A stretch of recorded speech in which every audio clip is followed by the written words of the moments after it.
Buenos días. Nosotros somos el equipo 2 y hoy hablaremos acerca de la participación en el mercado global.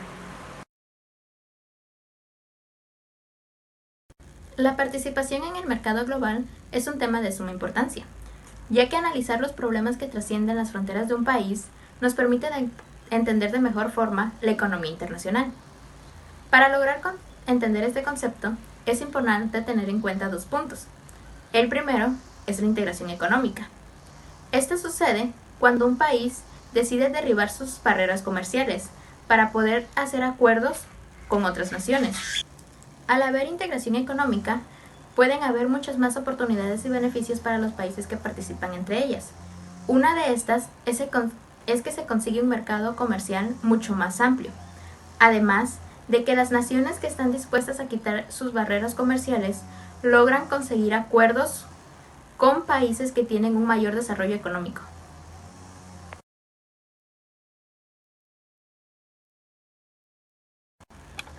El segundo punto que debemos tomar en cuenta son los acuerdos internacionales.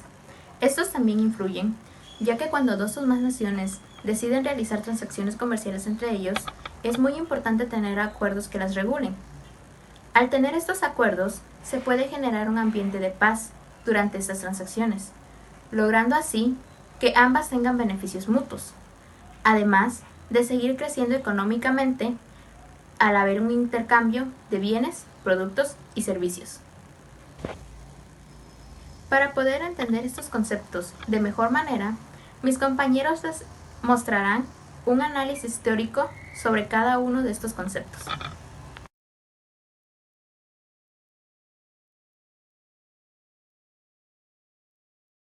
Bueno, yo voy a explicar el punto 1.1, que es la integración económica. Para el economista español Ramón Tamames, la integración económica es el proceso que los países utilizan para eliminar las barreras comerciales para beneficio mutuo. Es decir, que naciones con diferentes características puedan crear un espacio económico de gran dimensión. Para alcanzar estos objetivos es importante realizar actuaciones de acoplamiento en las estructuras nacionales, minimizando los costos sociales en el ámbito que se adjuntará. Esto se realiza en un periodo largo de tiempo para evitar cambios drásticos. De manera casi forzosa, implica traspasar instituciones comunes, por lo que éstas adquieren una forma supranacional. Por otro lado, el ganador del premio Nobel, Jan Tinbergen, define la integración económica como la creación de una estructura económica anhelada, eliminando barreras, unificando y coordinando los elementos deseables, en donde se podrá identificar la diferencia entre integración económica negativa y positiva. Recordemos que Jan Tinbergen ganó el premio Nobel en 1969, junto a Ragnar Frisch, por el desarrollo de modelos dinámicos y el análisis en los procesos económicos. Desde el punto de vista de Javier Martínez Peinado, hay dos dialécticas pertinentes a la integración económica, una nacional y otra internacional. La primera es opuesta a la globalización, acentuando las estrategias de los estados para competir contra las demás. La segunda no solo es contradictoria a la globalización, sino que impone a la mundialización. Esta es la mayor estrategia de las capitales dominantes para tomar ventaja sobre el desarrollo desigual que da el capitalismo y la extenuación de los estados. Desde el punto de vista de Javier Martínez Peinado, todos los procesos de integración son a su vez excluyentes. Para que un país decida pasar por un proceso de integración, necesita diversas motivaciones. Principalmente se espera obtener ventajas que le proporcionen un alto nivel de bienestar.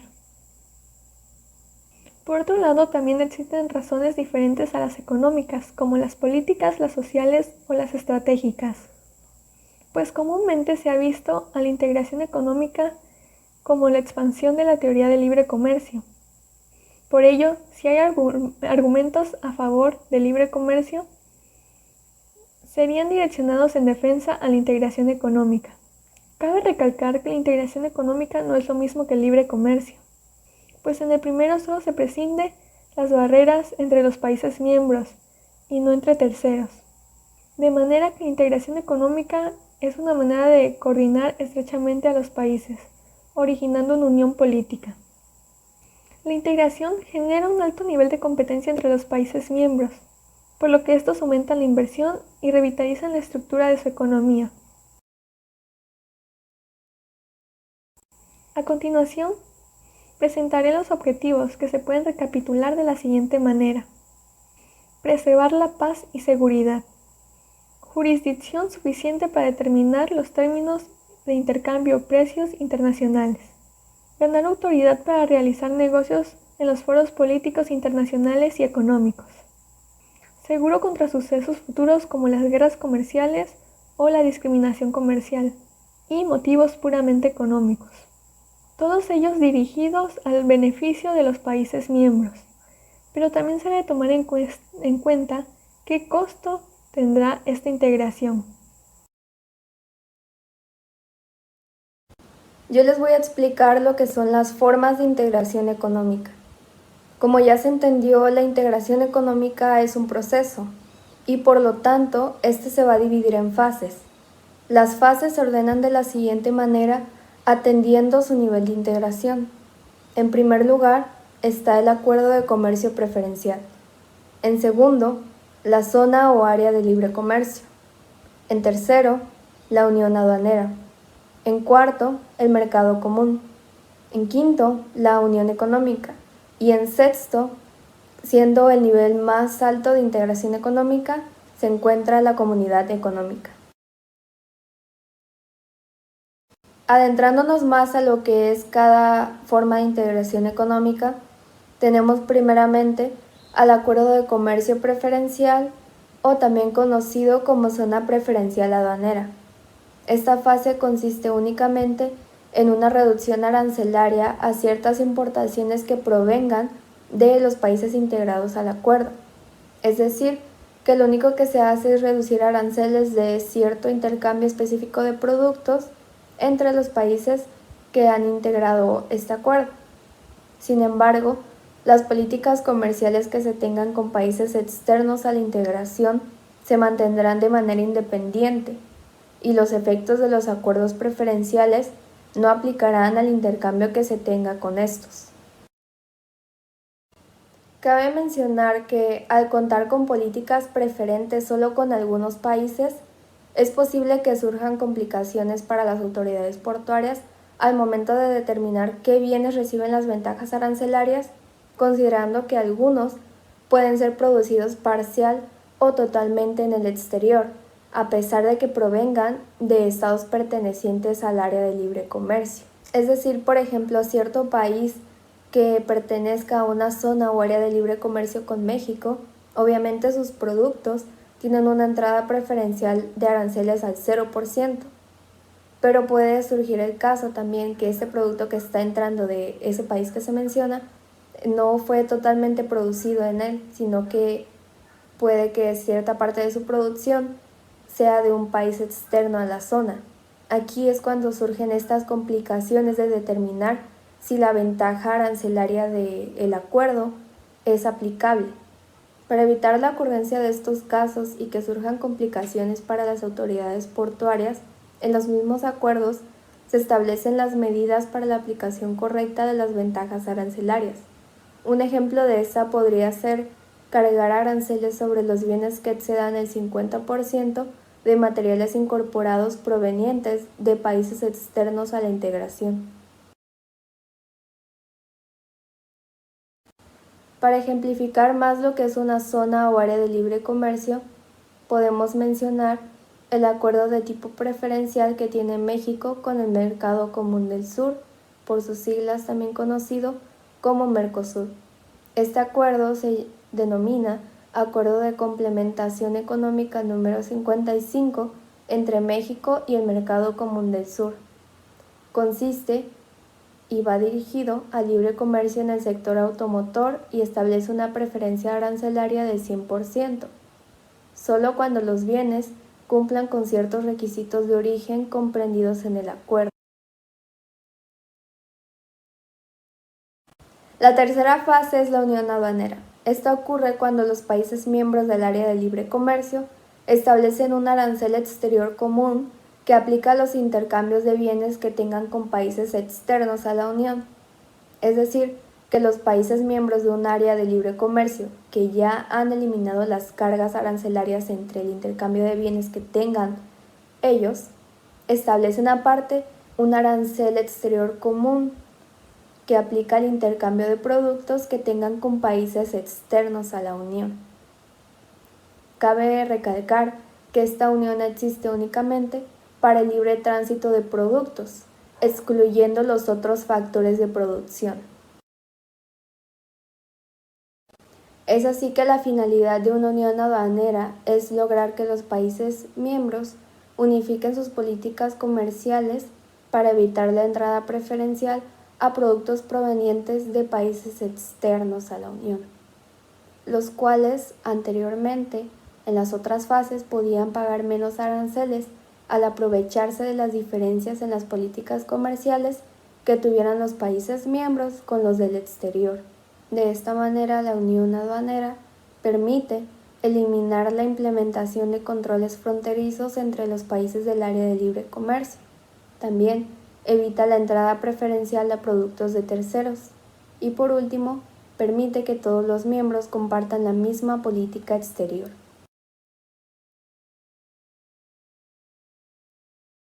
Para dar un ejemplo de una unión aduanera podemos mencionar la que actualmente está conformada por la Unión Europea y Turquía, quienes formaron esta unión para permitir el libre tránsito de productos industriales y productos agrícolas transformados.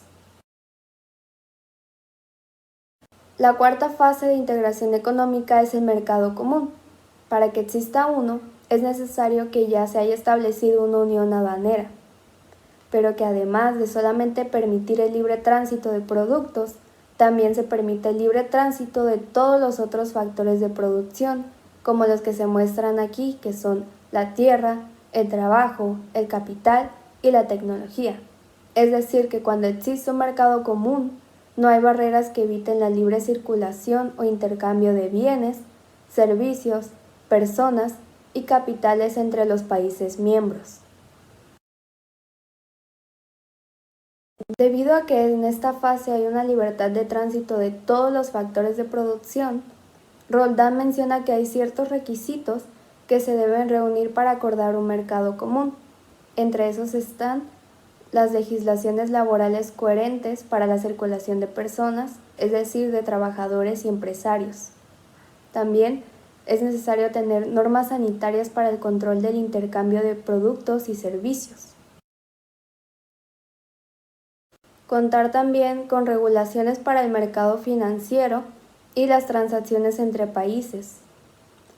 Es necesario también tener una unión aduanera para mantener una política comercial común con terceros y por último, contar con normas para asegurar la protección de los derechos de los ciudadanos y las empresas de los países miembros del mercado común.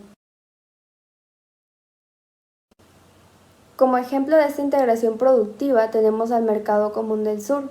Como ya se había mencionado antes, se le conoce también como Mercosur por sus siglas.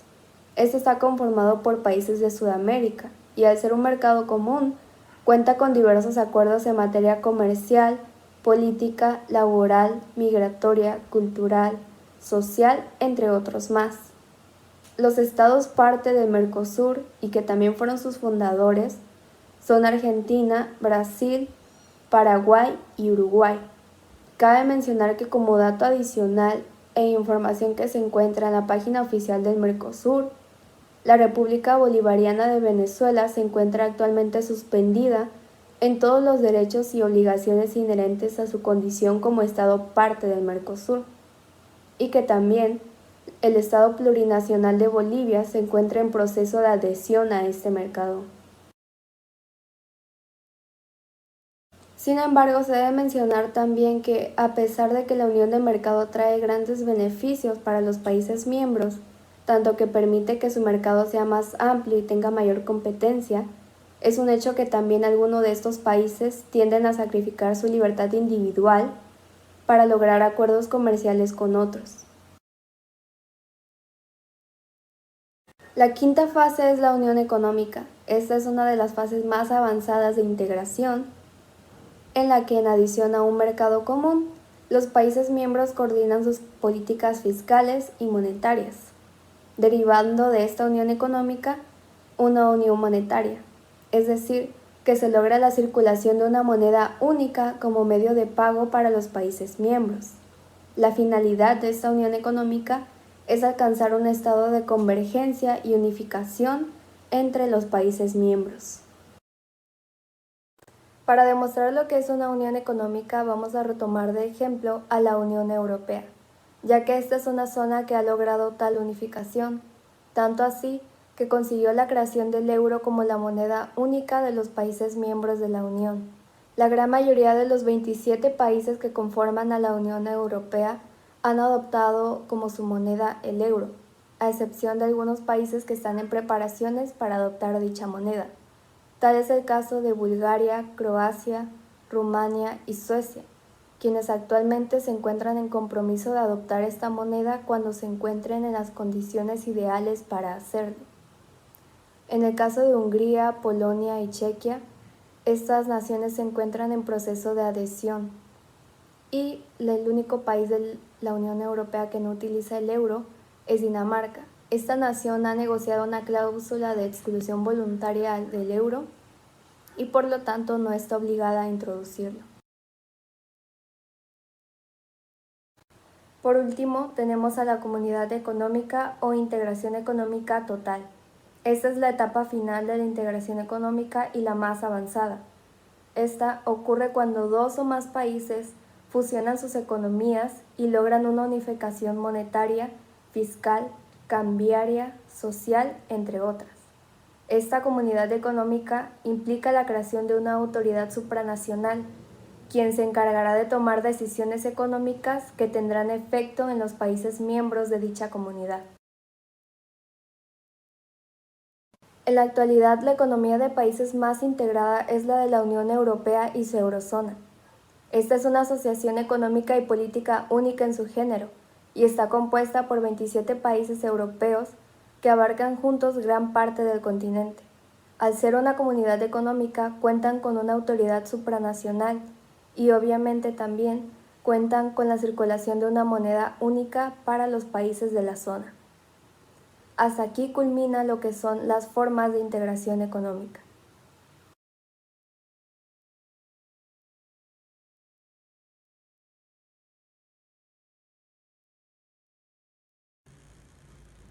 La Dirección Nacional de Aduanas afirma que un acuerdo internacional es un convenio o contrato celebrado entre dos o más países u organizaciones internacionales con presencia jurídica. Este tipo de acuerdos pueden tener como objeto distintos fines, tales como una alianza de paz, intereses económicos, intereses comerciales o intereses aduaneros.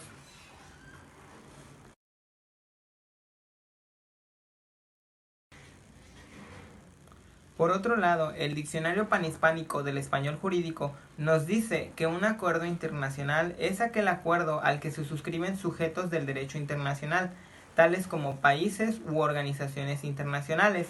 También nos dice que dicho acuerdo puede ser bilateral cuando se celebra entre dos partes o multilateral cuando se celebra entre varias partes al mismo tiempo.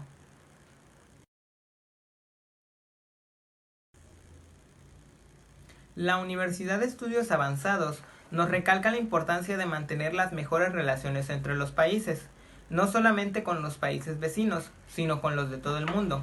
En repetidas ocasiones, un país no es capaz de realizar un proyecto por sí solo para su desarrollo.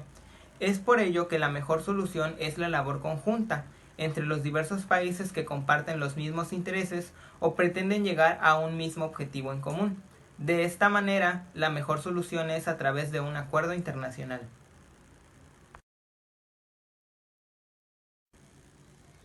Asimismo, nos dice que los acuerdos internacionales son acuerdos que se celebran entre dos o más países, en donde cada uno se compromete a realizar acciones para el beneficio de todas las partes involucradas. Adicionalmente, los tratados internacionales ayudan al desarrollo de los países, mejoran las relaciones entre cada uno de ellos y crean un ambiente de confianza entre los países.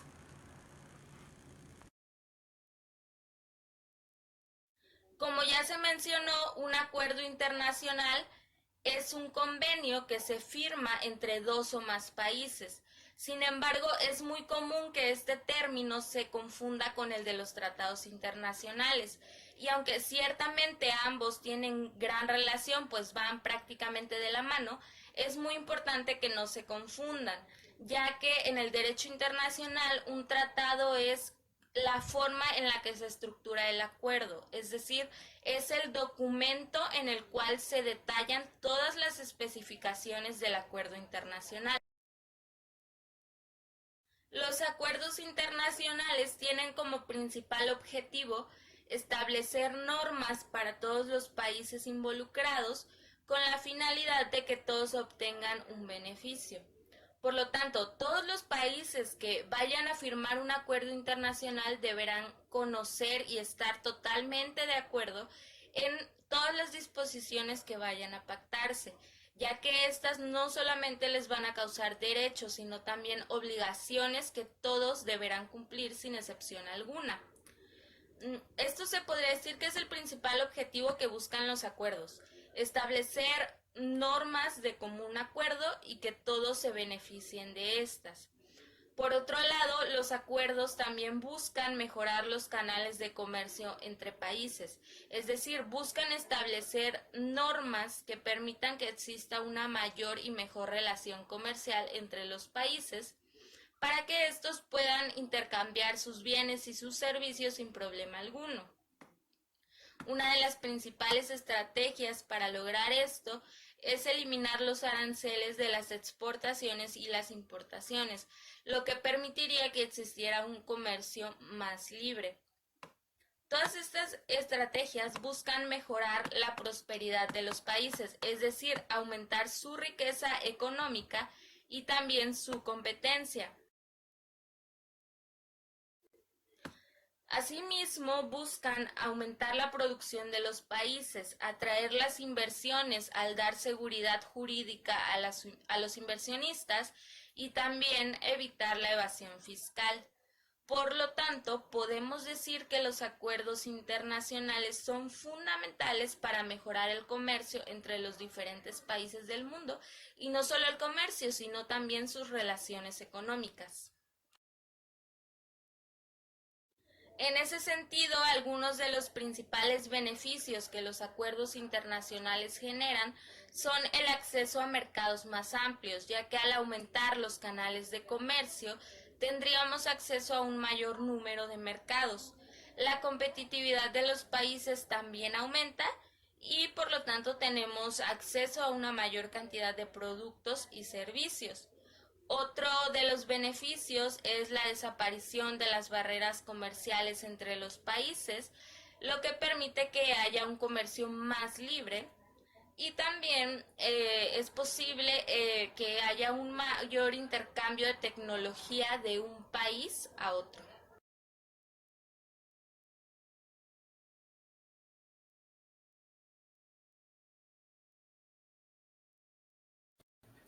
Acuerdos comerciales.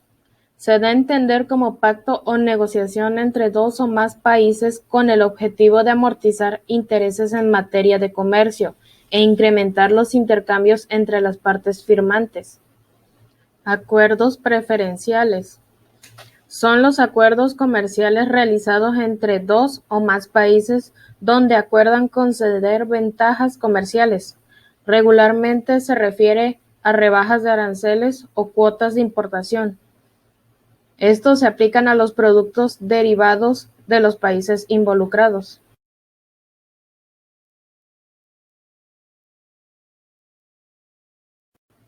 Acuerdos de integración regional.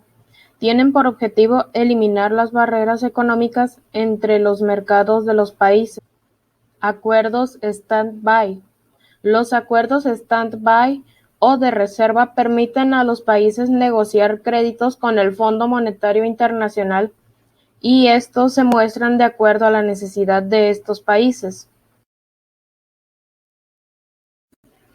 Acuerdos políticos.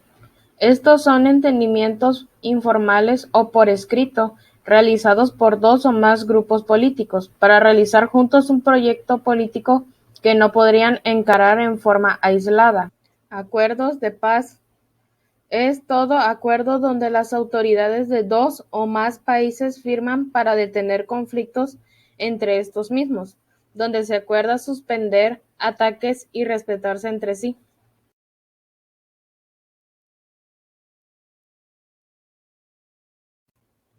Acuerdos de extradición.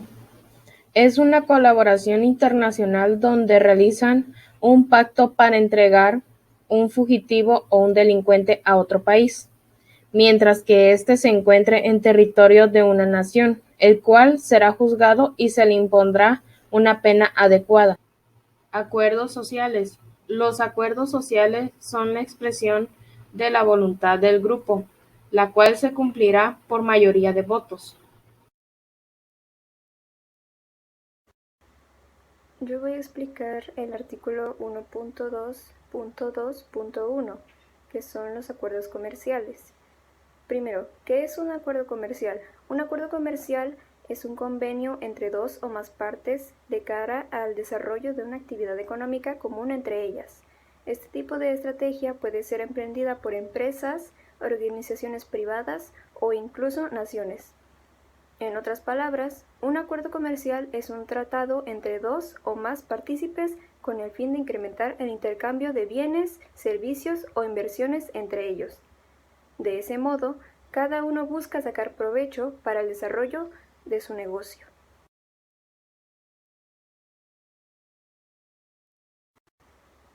El objetivo principal de este tipo de acuerdo, según como lo señala la autora Ben Launch, es satisfacer las necesidades de cada una de las partes implicadas para, de esta manera, aumentar las posibilidades de intercambio comercial entre empresas o estados.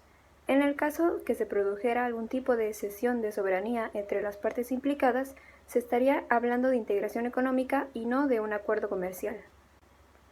Algunos de los beneficios que otorgan los acuerdos comerciales son que atrae los diferentes flujos de inversión, mejora la innovación y la diversificación de la producción de las partes implicadas, mayor acceso al mercado de contratación pública, menor restricción a la posibilidad de invertir en otros países, genera mayores oportunidades de empleo y mejora la calidad de vida de las personas. También facilita el reconocimiento de cualificaciones profesionales y mejora la promoción interna de los trabajadores. Son beneficiosos tanto para las empresas como para los trabajadores y consumidores, y es fuente de crecimiento integrador entre empresas y estados.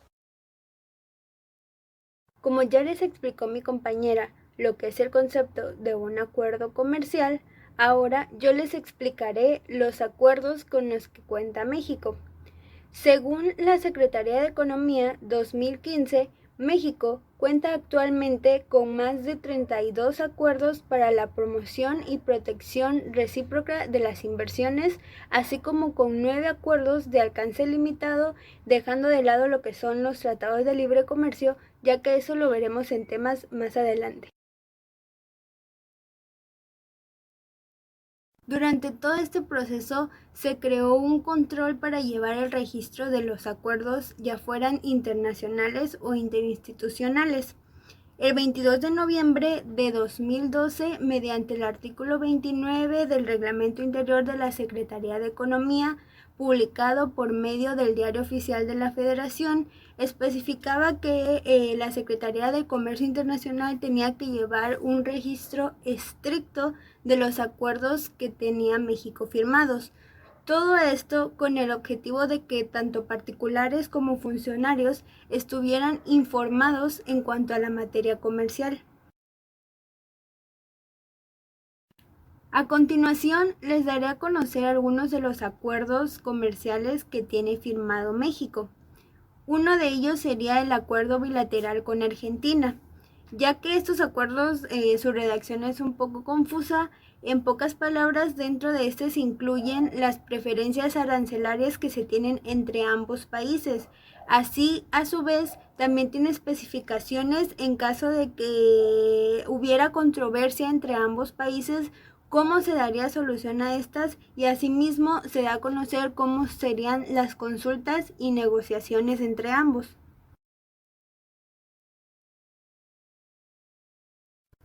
Otro acuerdo del cual les podría hablar es un acuerdo de complementación económica. Este acuerdo es llevado a cabo entre lo que es los Estados Unidos mexicanos y 4 estados que conforman el Mercado Común del Sur o Mercosur. Este acuerdo, firmado el 5 de julio del 2002 por México, Argentina, Uruguay y Paraguay, tiene como objetivo el profundizar y fortalecer la integración económica de los países que conforman este acuerdo. Por otro lado, tenemos firmado el acuerdo unilateral con la OMC. Este acuerdo fue firmado el 15 de abril de 1994, pero entró en vigor hasta el 1 de enero de 1995. Este acuerdo está muy apegado a lo que es la materia comercial y económica. Dentro de este mismo acuerdo se especifican 3 objetivos a alcanzar. El primero de ellos es elevar los niveles de vida, el segundo es lograr un buen volumen de empleo, el tercero es acrecentar la producción y el comercio de bienes y servicios. Al lograr estos 3 objetivos lo quieren hacer optimizando los recursos con los que el país cuenta. Como último ejemplo, pero no menos importante, tenemos otro acuerdo de complementación económica. Este acuerdo, que es llevado a cabo entre los Estados Unidos mexicanos y Brasil, fue firmado el 3 de julio del 2002. Dentro de este acuerdo también se establecen ciertos objetivos a alcanzar. El primero que podemos mencionar es que se cree que pueden implementar instrumentos esenciales que ayuden a ambos países a sobresalir en su desarrollo económico y social. El segundo objetivo que podríamos plantear es que estos quieren asegurar una mejor calidad de vida para su país. Y el tercero es crear un marco jurídico que incentive las condiciones necesarias para el crecimiento de la economía de ambos países.